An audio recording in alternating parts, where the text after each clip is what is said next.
and you're thinking of going into a PhD, a doctoral program, and you're trying to figure out, is it for me? Well, this is going to save you a lot of effort and time to get into a doctoral program and all that work and stuff. And I want you to get a sense of what it actually is. So the first thing that I want you to do before you even start applying, before you do anything, I want you to try to write a research paper on your own.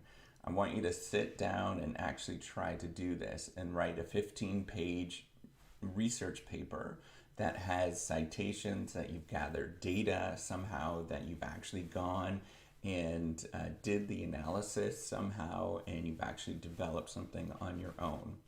So why do I want you to do this? So the entire project is going to simulate what it's actually like to feel like to do a doctorate and what it feels like to be a researcher.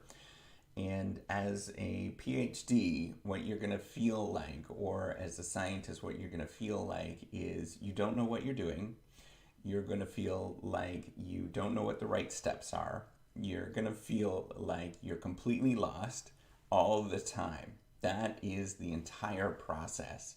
So if you're going to complain at this moment that I don't know what to do, I don't know where to start, that's where everybody starts. All of us, every single time we start a research project, every time that we do something for the first time and we go in a certain direction, we don't know. And we have to get over that, and you get used to that feeling as you do this. So, and that's going to be one of the hardest things to deal with the process, is knowing that you have this uncertainty and you still push forward with this. So as a PhD, as a researcher, as a scientist, you're going to need to be very entrepreneurial. You're going to need to actually do things on your own. So it doesn't matter whether you are, whether you actually are, that it doesn't matter whether you don't have the resources available. It doesn't matter if you can't do things at this time because you don't have the right software. You have to figure it out. You have to get this thing done, and you're not going to have the right resources ever. You're never going to have enough. And so you have to figure out how to actually do this thing by yourself and actually create this thing by yourself. And that's how you have to do it. And you have to be a self-starter.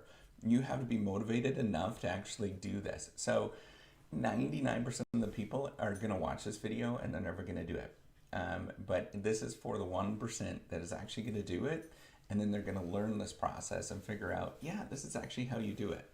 And then, the added advantage of those people that actually do it, then they have something that they can show and demonstrate when they go and apply to a PhD program, and they say that, hey, look at this. I actually did this on my own. I watched this crazy video from this crazy guy on the internet, and I actually took his advice, and I did this thing, and look what I did.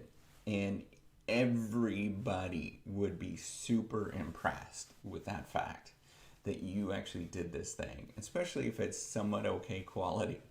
We're going to be impressed, and you have a way higher chance of actually getting into a PhD program at that moment because you actually did this.